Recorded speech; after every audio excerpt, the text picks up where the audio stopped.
C'est bien, vous me connaissez. Dans le message de ce matin, c'est 6 certifications de la gloire de Dieu aux Éphésiens. Vous savez, j'aime beaucoup les Éphésiens. Vous savez ça. 6 certifications aussi qui sont dues au sceau que Dieu a posé sur les Éphésiens, le cachet. Dieu a mis un sceau. On mettait un sceau à l'époque, c'était important dans les moments, dans tous les royaumes. Chaque royaume avait son sceau et Dieu a mis son sceau sur les Éphésiens et il va avoir 6 certifications de la gloire de Dieu. C'est une épître de la gloire de Dieu. J'ai beaucoup aimé la louange parce que ça parlait de la gloire de Dieu ce matin, notre louange. Et là, le message va tourner autour des 6 certifications de la gloire de Dieu aux Éphésiens. Nous sommes appelés à nous préparer à la rencontre de Dieu. Nous sommes appelés à nous préparer et de préparer notre Église au réveil que Dieu va susciter, aux choses, aux œuvres que Dieu va susciter. Mais Dieu veut ébranler nos modes de vie, Dieu veut ébranler certaines certitudes dans nos vies, certaines conceptions du monde, certaines visions que nous avons. Dieu a besoin de nous secouer. Allô? Dieu a besoin de nous réveiller. Dieu désire nous voir en feu pour lui. Dieu désire nous voir nous réveiller pour lui, pour son œuvre, pour son royaume. Et parfois, et même souvent, il utilise des situations de la vie. J'aime ce que disent les pédopsychiatres. Il dit un enfant qui n'a pas de cadre est un futur délinquant. Si vous regardez nos prisons, ou plutôt la jeunesse, vous prenez le temps d'étudier individu par individu, vous verrez le passé, vous verrez souvent qu'il manque le père ou qu'il manque le père et la mère. Ou alors il y a eu de la maltraitance. C'est impressionnant. Et donc le cadre, un cadre bienveillant dans l'amour, mais également dans un cadre clair, va susciter une génération difficile. Et Dieu permet dans nos vies, nous en tant qu'enfants de Dieu, Dieu nous rappelle le cadre de sa parole, Dieu nous rappelle des choses dans nos vies et permet des épreuves. J'ai pas dit que toutes les épreuves étaient comme cela, mais permet des choses pour nous rapprocher de lui, de sa gloire. Pourquoi? Parce qu'un enfant qui a tout ce qu'il désire est un futur délinquant. Donc il dit, hein, c'est des pédopsychiatres. Un enfant qui a tout ce qu'il désire devient un futur délinquant, généralement. Et nous ne sommes pas des capricieux, comme j'ai entendu. Nous sommes des enfants de Dieu et Dieu est le grand maître de nos vies, le grand pédagogue de nos vies, et il connaît notre vie. Il nous a créés de sa propre main, il nous a tissés dans le sein de notre mère, nous dit la parole. Il nous connaît mieux que quiconque. Et il connaît les jours de notre vie, il connaît l'histoire de notre vie qui est déjà écrite. Mais il a besoin d'hommes et de femmes qui répondent présents. Des hommes et des femmes qui répondent, oui Seigneur, me voici, quelles que soient les choses. Rappelez-vous Jérémie qui était trop jeune, qui refusait l'appel. Josué qui également était jeune. Et Dieu lui dit, vas-y. Ce n'est pas une histoire d'âge. Ce n'est pas une histoire de compétence. Ce n'est pas une histoire d'expérience. Ce n'est pas une histoire de connaissance. C'est une histoire de cœur, de ce que nos cœurs vont répondre oui. Est-ce que je vais dire oui? Et on l'a vu avec la Covid, quand la peur frappait au port, on va tous mourir. Là, vous avez entendu au début de l'été, il va faire 500 degrés en France. Attention, la deuxième vague arrive. Elle est là, vous avez vu? Elle est là. Il faut faire peur. Elle est vraiment là. Hein. On souffre de la chaleur ce matin. On regarde l'automne. L'adversaire utilise toutes ces choses pour nous faire peur, pour nous ébranler. Et la peur est l'inverse du royaume de Dieu, c'est le royaume des ténèbres, la peur. Et Dieu veut fortifier notre foi ce matin, la rendre inébranlable. la rendre en ferme assurance. Mais c'est un choix. C'est un choix. C'est pas mon volume de décibels qui va augmenter ma foi. C'est un choix dans mon cœur à effectuer, de répondre présent. Donc Dieu permet des choses, c'est bien, il faut que tu l'entendes. Tu le réentends. Dieu permet des épreuves dans ta vie pour voir comment tu vas répondre. Et parfois, qu'est-ce qui se passe? Nous constatons que nous sommes bien faibles. Et nous prenons conscience que nous sommes des êtres fragiles, des êtres faibles en nous-mêmes. Et il faut que l'on constate cette chose. Il faut faire ce constat dans l'épreuve afin de pouvoir être fort en lui. Parce que l'apôtre Paul dira, c'est quand je suis faible, alors n'aie pas peur d'être faible. N'aie pas peur d'être au bout du rouleau. N'aie pas peur de voir comme devant toi un mur. N'aie pas peur d'être comme accablé. Le problème, c'est pas cela. Le problème, c'est de s'humilier. Notre orgueil nous dit, mais regarde, Satan nous dit, tu as vu comme t'es faible, t'es nul, Non, c'est pas ça le problème. Le problème, c'est comment nous allons aller vers le Seigneur. Ou plutôt laisser la place au Seigneur. C'est important d'être faible afin de devenir fort. Quand on est faible, qu'est-ce qui se passe? On monte sur la croix, on écarte les mains, on met les pieds et on capitule réellement devant Dieu. On dit, ok, ce n'est plus moi qui vis, c'est Christ qui vit en moi. Et là, l'esprit de résurrection va nous arracher de la croix, va nous faire sortir du tombeau pour nous amener dans la gloire de Dieu.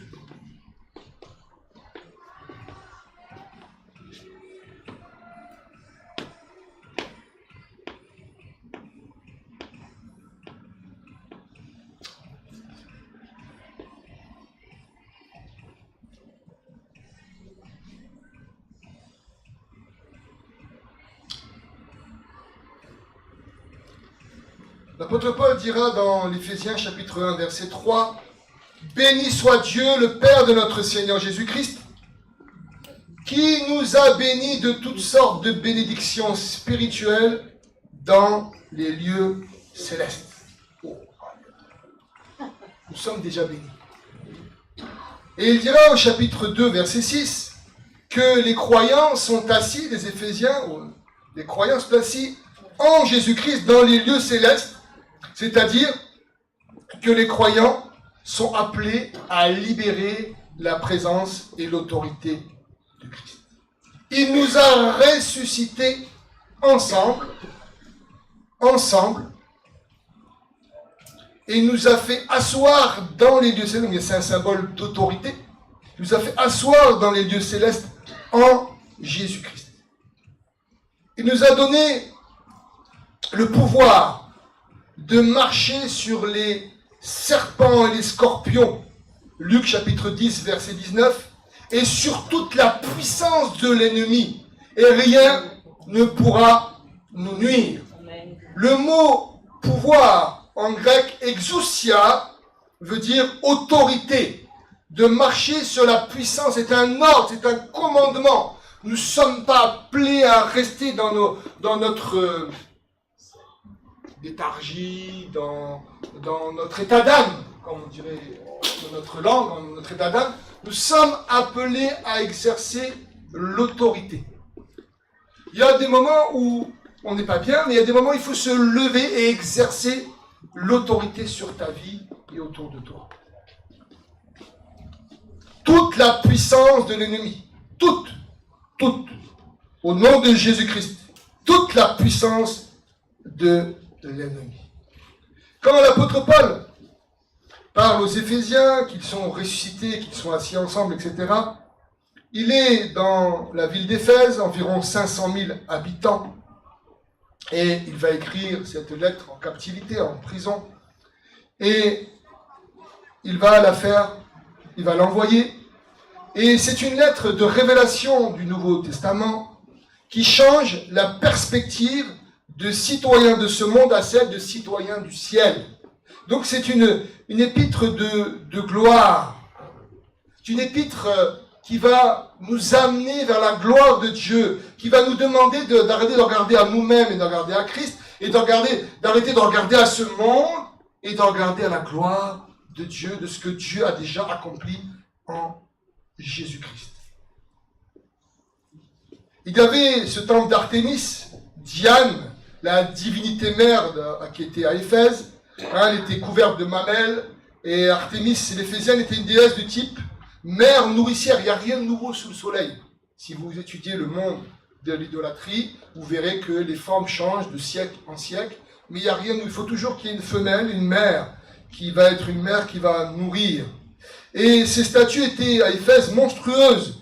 Sa poitrine était couverte de mamelles et la partie inférieure de son corps enfermée dans une gaine sur laquelle étaient sculptées des figures d'animaux. Tout ça, c'est des esprits d'animaux qu'on appelle également dans le monde invisible.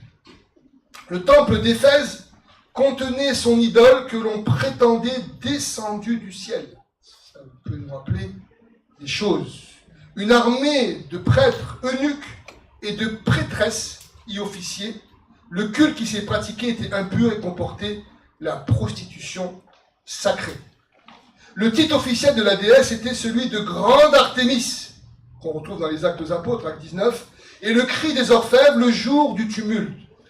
Et acte 19, 28, Grande est l'Artémis des Éphésiens. Et donc, c'était bien sûr quelque chose d'occulte. Et la population vivait de ces choses et vendait, voilà, il n'y a rien de nouveau sur le soleil. Et dans ce contexte-là, c'est ça qui est intéressant pour nous ce matin, dans ce contexte, l'apôtre Paul cherche à changer l'orientation des Éphésiens centrés sur des choses humaines ou vaines ou idolâtres, à la centrer sur la gloire de Dieu, la doxologie. Paul, Éphésiens chapitre 1, verset 1, Paul, apôtre de Jésus-Christ par la volonté de Dieu, aux saints qui sont à Éphèse et aux fidèles en Jésus-Christ, que la grâce et la paix vous soient données de la part de notre Seigneur Jésus-Christ. Et après, du verset 3 au verset 14 du premier chapitre, c'est une seule phrase en grec, et c'est là où on va voir où l'apôtre Paul, il bénit Dieu, il élève Dieu, il loue Dieu, il rend une louange, il rend la gloire au Seigneur. Et au verset 13, en lui aussi, après avoir entendu la parole de la vérité, l'évangile de votre salut, en lui vous avez cru et vous avez été scellés du Saint-Esprit. Donc là, le sceau, la certification du Saint-Esprit qui avait été promis, lequel est un gage de notre héritage pour la rédemption de ceux que Dieu s'est acquis à la louange de sa gloire. Verset 13. En lui, donc en lui vous aussi, ils appellent les Éphésiens, vous avez cru et vous avez été scellés du Saint-Esprit qui va libérer 6 certifications que nous allons voir par la suite. Le terme sceau évoque un symbole d'identité, un symbole d'autorité, mais un symbole également de sécurité. Il y a une approbation de la part de Dieu, il y a un témoignage de la part de Dieu, il y a une identification de la part de Dieu. Et le sceau du Saint-Esprit est un gage de notre héritage. Il y a un changement de propriétaire. Donc, on passe des choses ténébreuses à la lumière. Et c'est pour ça qu'il y a un combat spirituel. C'est ce que l'apôtre Paul est en train d'expliquer, sans nommer les choses directement. Dès que nous devenons enfants de Dieu, nous sommes dans un combat spirituel. Un combat invisible, souvent, mais il est là. Et c'est important pour nous de nous préparer au combat. C'est pour ça qu'à la fin de l'épître, l'apôtre Paul, au chapitre 6 aux Éphésiens, il va expliquer ce qu'est l'armure du chrétien, parce que c'est la guerre, nous sommes en guerre. Et notre cher a bien dit en 2020 que nous sommes en guerre. Et il avait raison. Nous sommes en guerre. La guerre ne commence pas physiquement, mais nous sommes en guerre spirituelle contre des armées des ténèbres qui désirent rendre les hommes et les femmes malheureux et les amener en enfer. Et le désir de Dieu, c'est de bénir notre nation, de bénir nos villes, de bénir nos familles, afin de les rendre, de les rendre des vrais amoureux, passionnés de Dieu et de s'aimer les uns les autres. Ça, c'est le désir de notre Seigneur. Et donc, quand je reviens à cela, j'arrive à ces 6 sceaux qui sont là. Et avant, le verset 14, donc Éphésiens chapitre 1, verset 14 pour ceux qui suivent sur leur Bible, lequel est un gage de notre héritage pour la rédemption de ceux que Dieu s'est acquis à la louange de sa gloire. Donc, quand on voit le mot gage de notre héritage, la notion, il y a un terme commercial qui fait référence à un premier versement du montant total du l'acompte. Garantit donc que le paiement, donc c'est un terme financier, sera donc effectué entièrement et totalement. C'est ce que Dieu a fait et il continue à le faire. Les prémices de sa bénédiction, à la louange de sa gloire, là c'est le refrain de la doxologie des Éphésiens, est repris ici comme nous l'avons, on peut le voir au verset 6 et au verset 12. Donc le Saint-Esprit est le sceau de Dieu qui marque notre identité. Par ce don de l'Esprit, les Éphésiens et l'Église reçoivent ces 6 choses que nous allons voir ensemble. Ils reçoivent, versets 17 à 20, « Je prie que le Dieu de notre Seigneur Jésus-Christ, le Père de gloire, vous donne un esprit de sagesse et de révélation. » Premièrement, on reçoit un esprit de sagesse et de révélation qui vont faire en sorte, qu'ils vont faire, c'est 18, qui vont faire en sorte que les yeux de notre cœur soient remplis de quoi? De illuminés, soient remplis de lumière. La sagesse, c'est avoir ce cœur qui est illuminé et surtout de prendre conscience de notre espérance qui s'attache à l'appel. Et là, on parle pour les Éphésiens. Vous savez, dans le combat spirituel, l'espérance, c'est une des choses que l'adversaire enlève. Quand il vous enlève l'espérance dans un sujet, c'est foutu. Vous ne pouvez plus prier avec foi. Quand il n'y a plus d'espérance, c'est fichu. C'est terminé. S'il n'y a plus d'espoir.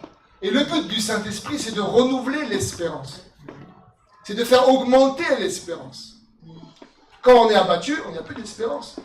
Vous prenez le prophète Élie, c'était fini. Il voulait mourir. Quand il n'y a plus d'espérance, il n'y a plus de vie.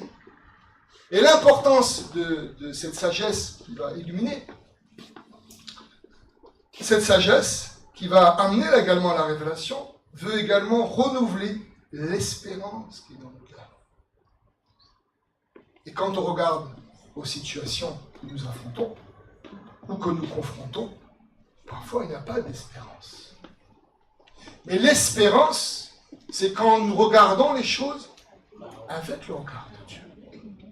Quand nous regardons nos épreuves avec le regard de Dieu. Quand nous regardons notre pays, notre ville, nos villes, avec le regard de Dieu. Si aujourd'hui, personnellement, je faisais un constat de ma nation, humain, je prends mes valises, je pars.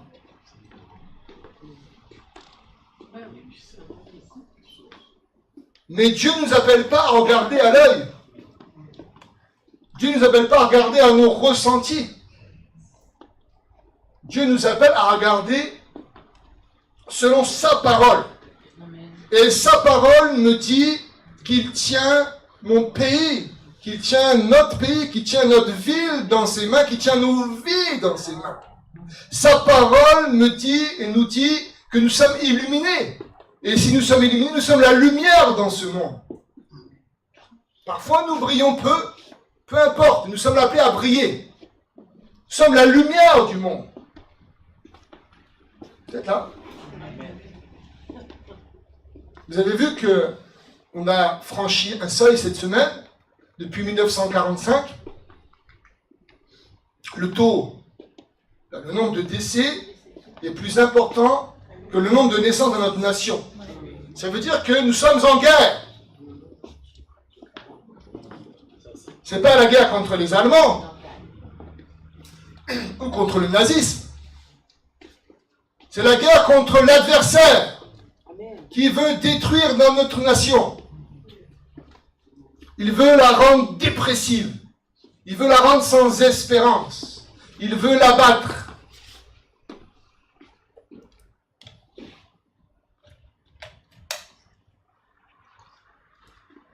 Mais la bonne nouvelle pour nous, c'est que plus les ténèbres sont épaisses, plus la lumière brille. C'est pour soi, lève-toi et brille. C'est important pour nous parce qu'il va y avoir des grandes choses de la gloire de Dieu dans notre nation. Vous verrez au mois de septembre, on va recevoir des témoignages de pasteurs de l'Inde. Vous verrez comment ils vivent la gloire de Dieu. Là-bas, on fait des choses mauvaises avec les chrétiens. Plus les ténèbres sont épaisses, plus Dieu se glorifie. Donc préparons-nous, écoutez bien, je parle à l'église. Préparons-nous à accueillir les hommes et les femmes qui vont se tourner vers Dieu. C'est pas de dire, oh, nous sommes 50, 100, 150, nous ne sommes pas nombreux dans notre pays. C'est pas le moment de dire ça. C'est le moment de nous préparer. D'accord ? Parce que si nous ne sommes pas prêts, nous ne pourrons pas les accueillir correctement. Vous êtes là? Vous avez vu ce qu'on a fait avec les migrants dans notre pays? On a reçu des tas de migrants. Combien sont dans les rues? Ça sert à quoi? De dire venez pour les laisser dans les rues. Vous êtes là? On ne veut pas laisser des migrants spirituels. Bien sûr. Préparons-nous au mouvement de Dieu. Pas un réveil mystique ou un réveil pour nous faire du bien. Je ne parle pas de ça. Je parle, préparons-nous au mouvement de Dieu. Écoutez bien ce message. Préparons-nous au mouvement de Dieu. Dieu va amener un mouvement parce que les hommes et les femmes vont commencer à crier vers lui. Ils vont voir que leur humanisme séculier, centré autour du nombril, au bout d'un moment, ça va. C'est bon, c'est pas ça le bonheur. Ils vont voir qu'au bout d'un moment, le matérialisme, l'argent, c'est pas le bonheur. Ça peut y contribuer, c'est pas le bonheur. Ils vont s'apercevoir que la carrière, puis 20 ans, 30 ans, c'est vide. Parce que le Dieu mammon, c'est ce que l'Occident sert. Avec l'homme au centre. L'homme est suffisant. Mais Dieu va entendre des cris de ces hommes et ces femmes et va nous les mettre soit sur notre chemin, soit les envoyer ici. À nous de nous préparer. De commencer à avoir la vision de Dieu. Premièrement, sagesse et révélation. Deuxième certification, il y a l'accès auprès du Père. Éphésiens chapitre 2, verset 18. Car par lui, nous avons les uns et les autres accès auprès du Père dans un même esprit. Accès, approche, c'est-à-dire cette relation avec Dieu par laquelle nous lui sommes acceptables et avons l'assurance qu'il est favorablement disposé avec nous. Nous avons un accès auprès du Père.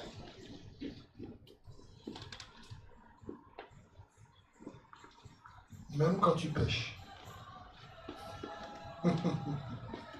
Et nous, on a nos images de nos parents. On faisait des erreurs, on prenait. Je me rappelle parfois, je sans faire exprès, je cassais un verre. J'ai pas fait exprès, j'ai cassé un verre.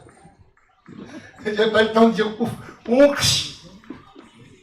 Il n'est pas comme ça notre Père. Hein. Même si on casse le verre, il nous aime quand même. Allô? Les gens ont l'image de Dieu, un Père fouettard.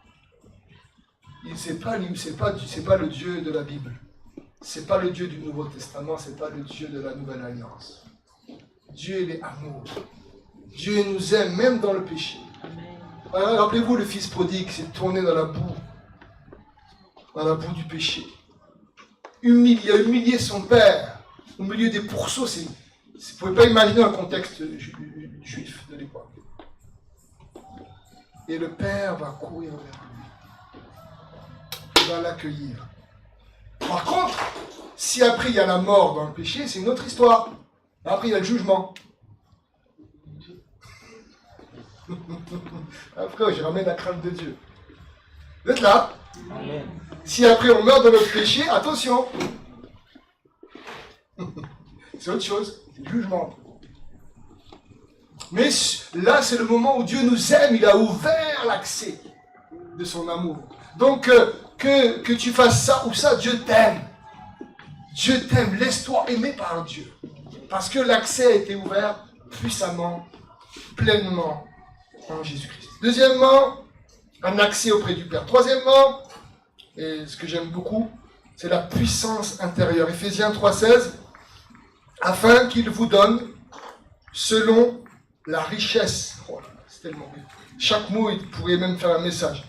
Selon la richesse de sa gloire, d'être puissamment fortifié, donc c'est la puissance, puissamment fortifié par son esprit dans l'homme intérieur. En grec, fortifié, katraero, rendre fort, augmenter en force. Ça augmente. Dieu a mis ce sceau sur nos vies pour nous rendre puissants de l'intérieur. Pas de l'extérieur, hein, seulement. Il y en a qui font la muscu, bodybuilding, les jeunes. C'est bien, mais c'est là que Dieu veut faire les choses. De nous rendre puissants. Il a accompli cela pour les Éphésiens et je crois qu'il l'a fait également. Troisièmement, donc, la puissance intérieure.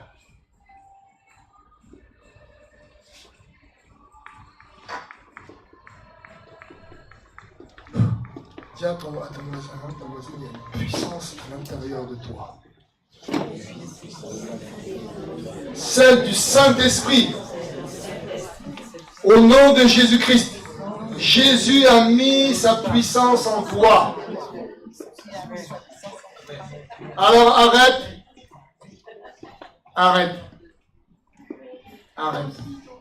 Arrête de combattre contre toi-même. Arrête de combattre contre Dieu. Laisse la puissance de Dieu.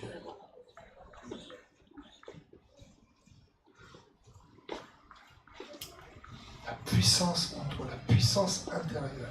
Le dynamisme en grec. Quand Jésus dit vous recevrez une puissance, c'est sur vous et vous serez mes témoins, il parle du Saint-Esprit, ben c'est le même mot, la puissance.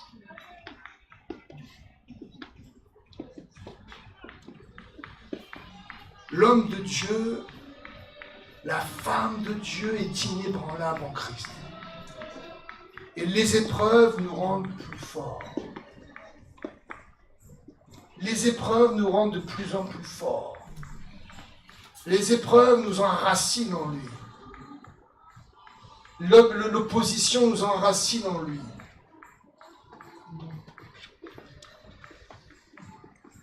Dans ce monde, l'esprit de ce monde, l'esprit des hommes, c'est quand il y a des épreuves, souvent, on se morfond les uns contre les autres. C'est bien de pleurer un temps, mais moment il faut se relever. On n'a pas l'esprit des hommes, on a l'esprit de Christ en nous. Non. Les épreuves nous rendent forts de l'intérieur. C'est quand je suis faible que je suis fort.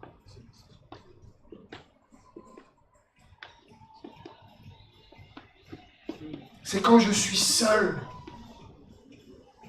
Vous avez remarqué que les épreuves, nous donne parfois un sentiment de solitude. Tu peux être entouré de tous les gens qui t'aiment, mais tu es seul avec toi-même. C'est ce que je dis cette semaine à une personne. Je peux te dire, je compatis ton épreuve, je peux prier pour toi, mais ce n'est pas moi qui la vis. Seul Dieu peut réellement te comprendre. Seul Dieu peut réellement sonder les profondeurs de ton cœur et de ta vie. Et seul Dieu peut t'aider, réellement. Vous avez déjà accompagné des gens dans le deuil, qui ont perdu un proche. Vous pouvez lui caresser le dos, vous pouvez prier pour lui, lui montrer votre présence. Mais tu es tout seul. Tu te retrouves seul avec toi-même. Et pour nous, avec Dieu. Et Dieu, parfois, permet des épreuves. Il faut que tu entendes cela ce matin. Écoute bien. Dieu permet des épreuves pour que tu sois seul avec lui. Il t'aime tellement. Il veut parler à ton cœur. Ah. Dieu est tellement... Il est bon. J'ai dit il permet, j'ai pas dit il envoie. Il veut parler à ton cœur.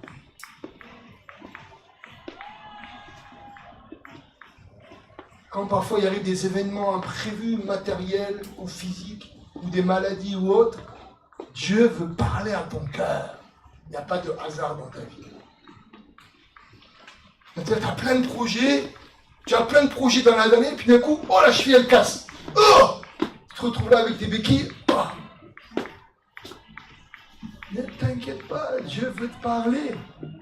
Est-ce que tu vas dire à Dieu, Seigneur, me voici, que veux-tu me dire, que veux-tu faire dans ma vie?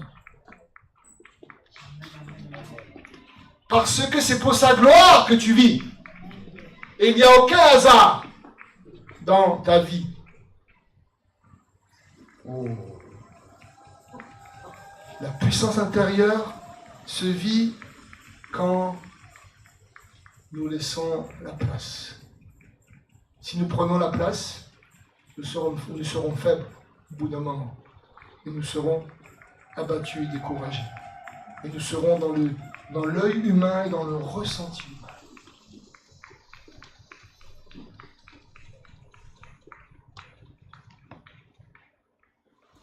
Ça va?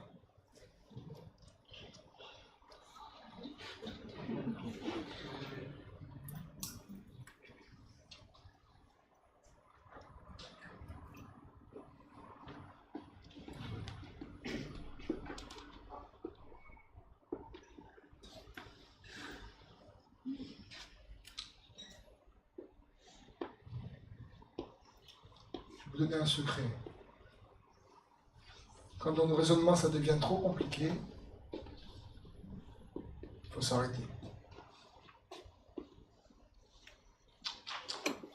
Dieu est assez intelligent pour être simple avec nous, pour se mettre à notre niveau.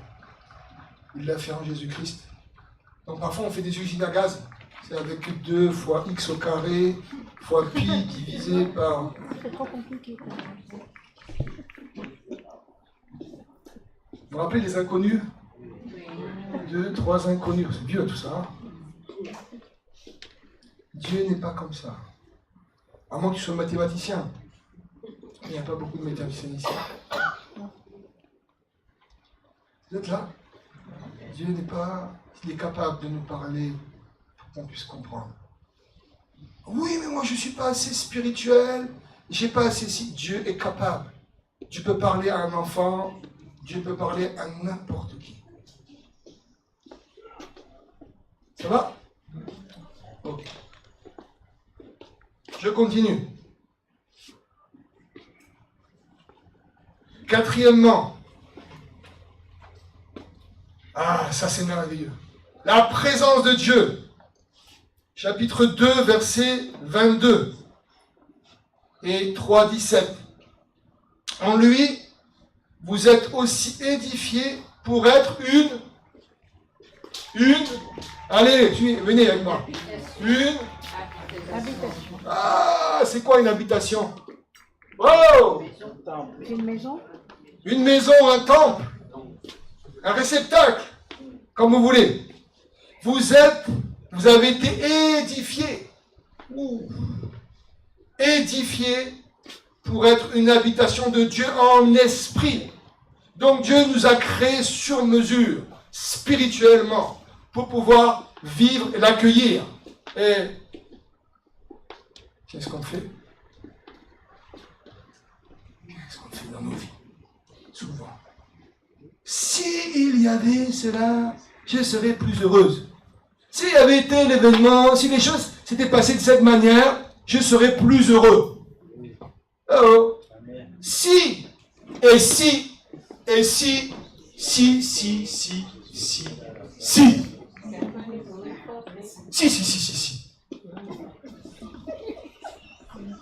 La Bible dit, non, il dit pas si. La Bible dit que tu as été créé par Dieu pour être son réceptacle. Être sa vie. Être son temple. Oh, c'est merveilleux.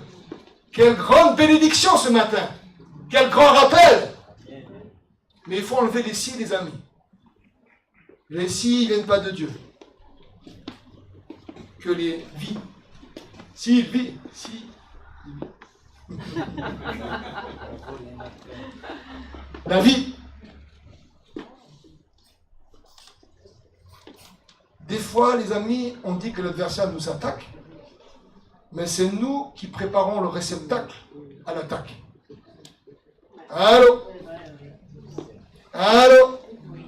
On se conditionne à l'attaque. Si Marie-Josée avait été plus gentille avec moi, peut-être que... Si on avait pris soin un peu plus de moi, là, dans le rang numéro 23, à gauche, au fond à gauche, peut-être je serais mieux ici.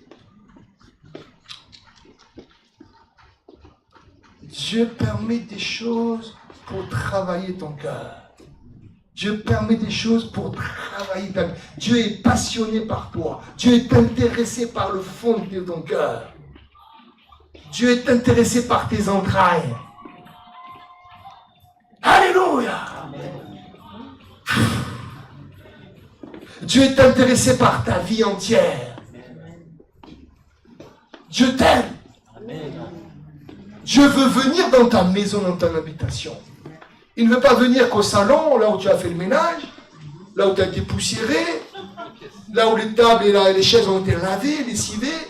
Il veut venir dans ta chambre, il veut venir dans la douche, il veut venir dans la cave, dans le grenier, dans le sous-sol. Il veut venir dans tous les recoins de ta maison parce qu'il t'aime. Il est intéressé par toutes choses de ta vie, de ta maison. Mais il faut enlever les si. Je parle à plusieurs ce matin. Arrête avec les si. Tu vis dans le passé quand tu fais des si. Tu dis, toutes choses anciennes ne sont pas devenues nouvelles en Jésus-Christ. Quand tu fais si.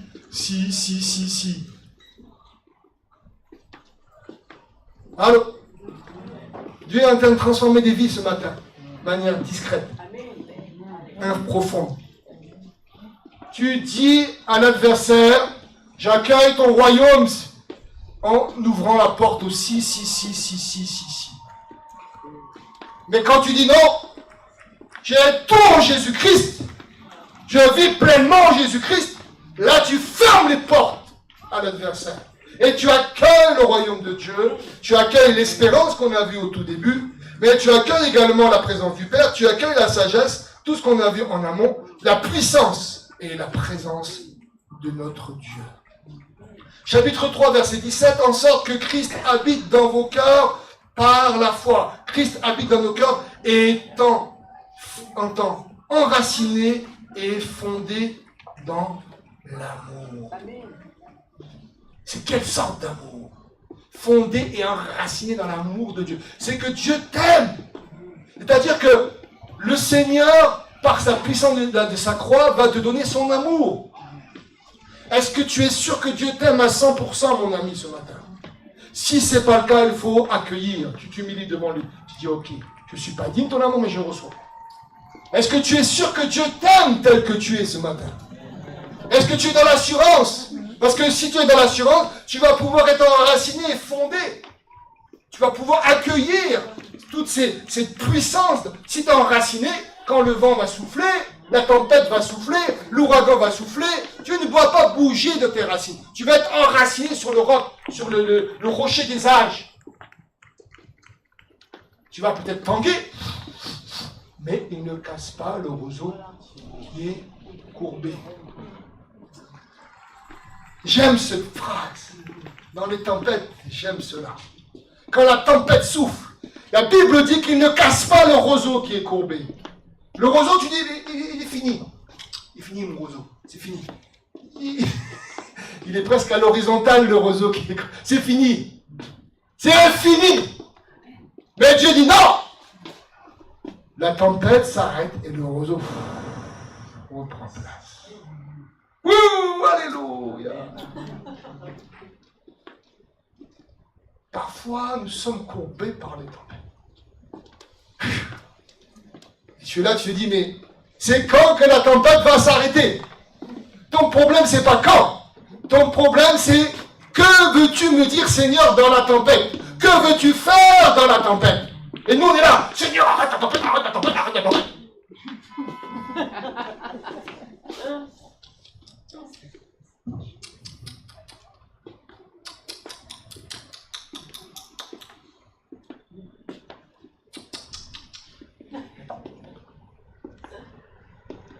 Des fois, quand on fait l'éducation des enfants, tu sais, des fois on est en couple, parfois, et l'autre vous dit, mais arrête, arrête.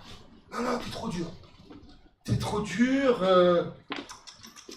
L'enfant est en train de vivre une tempête parce que tu es en train de le priver de certaines choses.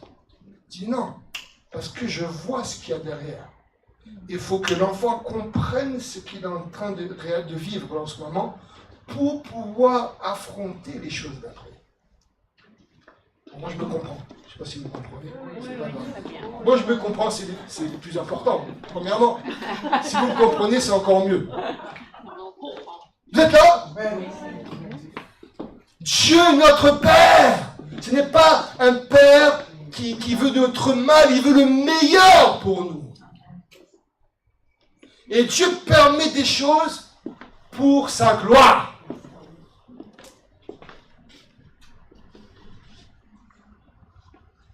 Je termine. Cinquièmement, et là, on revient.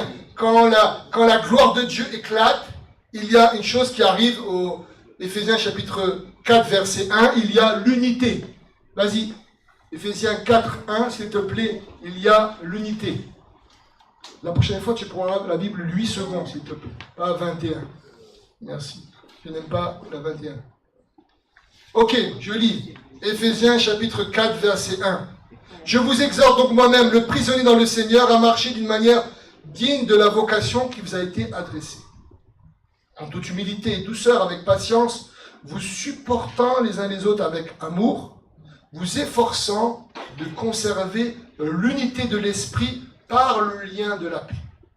Donc l'unité, on l'a reçue en Christ ensemble, en tant que les Éphésiens l'avaient reçue ensemble, et l'apôtre Paul leur demande de la garder. Il ne demande pas de prier pour l'unité. Vous avez déjà entendu parfois, Seigneur, unis-nous, unis-nous. Non. Si tu es uni à Christ, tu as l'unité avec son corps. Si les Éphésiens sont unis à la tête qui est Christ, ils sont unis les uns les autres. Ils ont simplement le besoin de la conserver, de la protéger, de la chérir, cette unité. Des fois, on prie pour l'unité. Seigneur, unis-nous. Mais on est déjà unis puisqu'on est en Christ. C'est à nous de conserver le lien. Donc quand la gloire de Dieu éclate, il y a également l'unité par le lien de la paix, on a vu. Et on voit aussi au verset 21, j'aime beaucoup, vous soumettant, il dit aux Éphésiens, vous soumettant les uns aux autres dans la crainte de Christ.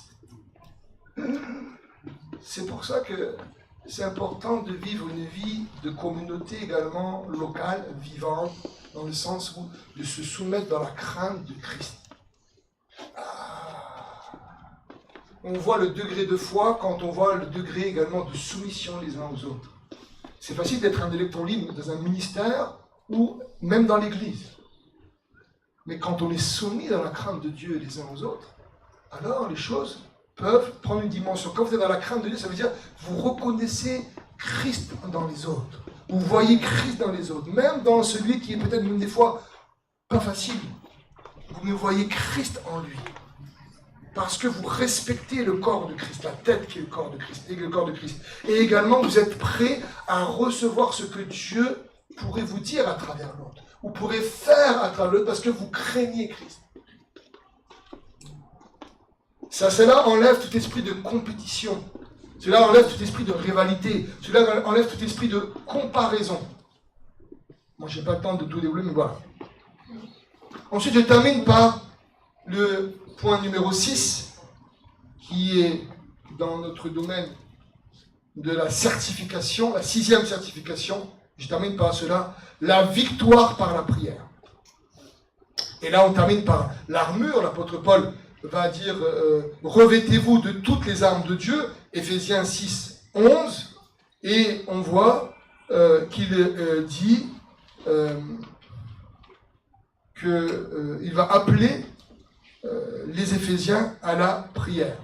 Donc le soldat doit faire une chose pour acquérir la victoire, il doit prendre ses armes, mais il doit également être connecté à son chef. Tout soldat est connecté à son chef. Un soldat n'est pas seul sur le champ de bataille. Et son chef, c'est Christ dans ce passage. La prière permet d'avoir une relation intime avec Jésus, mais également la prière permet de recevoir les objectifs de Dieu, la vision de Dieu et les priorités de Dieu. Une fois revêtus de toutes les armes de Dieu, les Éphésiens, les frères d'Éphèse sont équipés pour combattre avec une pleine autorité que le Seigneur leur a conférée, et la prière dans l'esprit, et c'est ce qu'on voit dans ce passage, la prière par l'esprit va lui donner une vie victorieuse. Il n'est pas dit qu'on n'ait pas de défaites dans nos vies chrétiennes. On peut avoir des défaites, des échecs. Et je crois même que tout humain a eu des échecs ici-bas. Mais nous ne restons pas dans l'échec, parce que nous sommes plus que vainqueurs en Christ. Nous sommes plus que vainqueurs en Jésus. Et comme nous sommes plus que vainqueurs, nous rebondissons, nous sommes résilients. D'accord ? Vous rappelez-vous le roi David ? Le roi David, il a tout. Mais il faut qu'il regarde Beersheba. Oh, qu'elle est belle, Beersheba, elle est en bas là.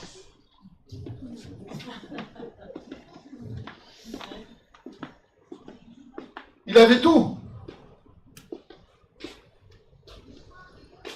Et qu'est-ce qui s'est passé ?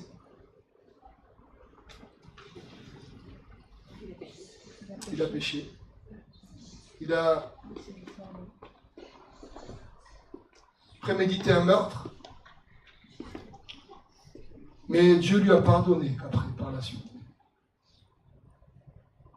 Il a dû affronter des conséquences, mais Dieu lui a pardonné. Et est-ce qu'il a été un roi par la suite, après son adultère et la préméditation du meurtre ? Oui. Parce que Dieu, les appels de Dieu et les dons de Dieu sont irrévocables. Donc attention parfois comment on pourrait se voir nous-mêmes ou voir les autres. Il faut regarder les autres avec l'Esprit de Dieu. Et donc cette vie victorieuse se manifeste également, on peut le voir dans Éphésiens, et je termine par cela, Philippiens, chapitre 4, verset 6. Je termine par cette vie de victoire dans la prière, qu'on peut voir au verset 18. Je vais quand même lire le verset, Éphésiens 6, 18. Faites en tout temps, par l'Esprit, toutes sortes de prières et de... Ce qui m'intéresse, c'est la supplication. qui m'intéresse, c'est la supplication. Philippiens chapitre 4, verset 6. Ne vous inquiétez de rien, mais en toute chose, faites connaître vos besoins à Dieu par la prière et des supplications avec des actions de grâce. Des supplications. Ça sort du fond du cœur. Et Dieu entend les cris, Dieu voit les larmes de ses enfants. Dieu voit les choses. Il faut que ça... Voilà, il y a de la persévérance, il y a de l'intensité dans cette prière. En toute occasion, dira l'apôtre Paul aux Éphésiens. Et donc le succès dans cette doxologie, dans cette gloire de Dieu, dans ces 6 certifications, va se conclure par une vie de prière victorieuse. La prière, il faut enlever le schéma de la prière, où c'est un monologue. Nous sommes éduqués comme ça depuis des générations, où prier, c'est un monologue. On parle à Dieu. Donc, j'ai prié, je m'assois, je prie, alors je prie 5 minutes, 10 minutes, un quart d'heure, et puis je parle à Dieu, je parle à Dieu, je parle à Dieu, je parle à Dieu. Ah, on dit j'ai prié. Ça, c'est pas une prière, ça c'est un monologue devant Dieu. C'est un plaidoyer devant Dieu. Mais la prière, c'est se mettre à son écoute. Et il y a des tas de formes de prière. On peut être dans le silence et être en prière. On peut parler à Dieu comme on parle à un homme et attendre peut-être une réponse, prendre le temps de méditer. On peut lire la Bible et prier sur la Bible et demander à Dieu de nous parler. Il y a des tas de formes de relation avec Dieu, de prière, d'interaction. Je crois que la prière, le schéma de prière qu'on a dans nos communautés est erroné et même bloque même le travail de l'Esprit Saint dans nos vies. On a dit, oh, j'ai prié une heure encore, parler. Oui, d'accord. Et qu'est-ce que Dieu a dit? Qu'est-ce que Dieu a fait? Quand il y a une relation, le shalom augmente, la paix augmente, la joie augmente, l'espérance augmente. Et la révélation aussi augmente, les directions sont là. Et vous voyez bien, souvent, que dans nos monologues, Dieu nous parle peu.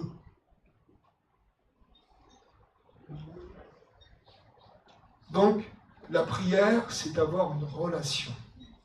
C'est d'avoir une communication. C'est d'avoir, ça va dans les sens, dans les deux sens.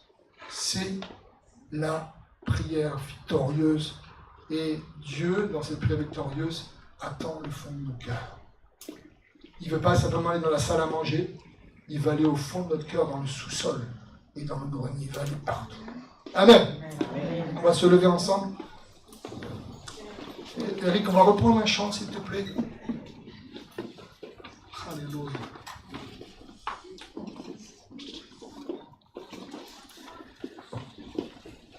Si on peut prendre le dernier chant.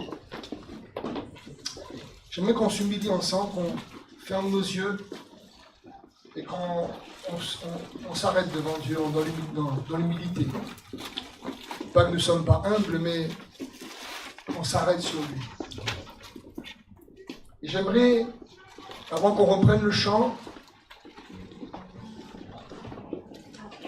on va juste bénir nos amis sur YouTube. On va vous bénir au nom de Jésus-Christ.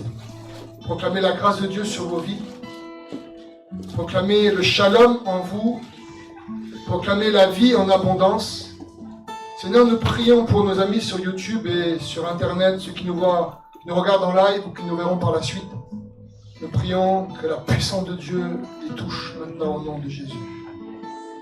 On vous dit au revoir et on vous dit à la semaine prochaine si vous pouvez venir ici à 9h45. 9h45.